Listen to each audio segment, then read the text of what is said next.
व्यालयज्ञसूत्रबिन्दुशेखरं कृपाकरं नारदादियोगिवृन्दवन्दितं दिगम्बरं काशिकापुराधिनाथ कालभैरवं भजे। भानुकोटिभास्वरं भवाब्धितारकं परं नीलकण्ठमीप्सितार्थदायकं त्रिलोचनं कालकालमम्बुजाक्षमक्षशूलमक्षरं काशिकापुराधिनाथ कालभैरवं भजे।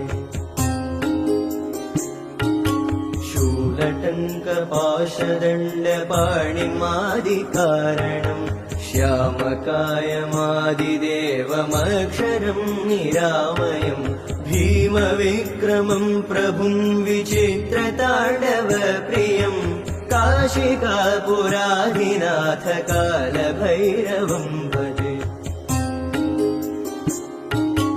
भुक्तिमुक्तिदायकं प्रशस्तचारुविग्रहं भक्तवत्सलं स्थिरं समस्तलोकविग्रहं निग्मणन्मनोज्ञहेमकिङ्किणीलसत्कटिं काशिकापुराधिनाथ कालभैरवं भजे। धर्मसेतुपालकं त्वधर्ममार्गनाशकं कर्मपाशमोचकं सुशर्मदायकं विभुं त्वर्णवर्णकेशपाशशोभिताङ्गनिर्मलं काशिकापुराधिनाथ कालभैरवं भजे।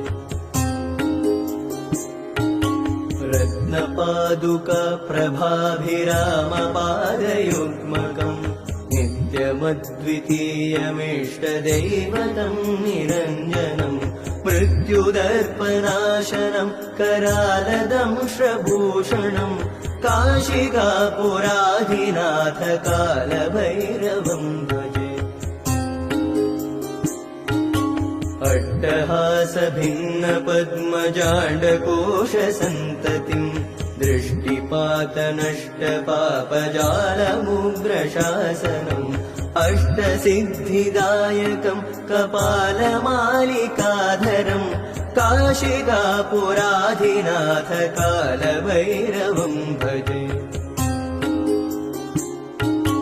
भूतसङ्घनायकं विशालकीर्तिदायकं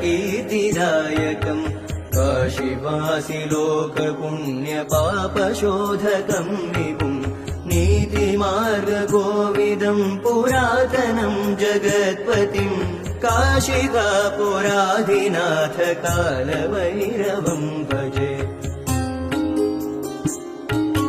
कालभैरवाष्टकं पठन्ति ये मनोहरं ज्ञानमुक्तिसाधकं विचिन्त्रपुण्यवर्धनं शोकमोहलोभदैन्यकोपतापनाशनं ते प्रयान्ति कालभैरवाङ्घ्रिसन्निधिं ध्रुवं ते प्रयान्ति कालभैरव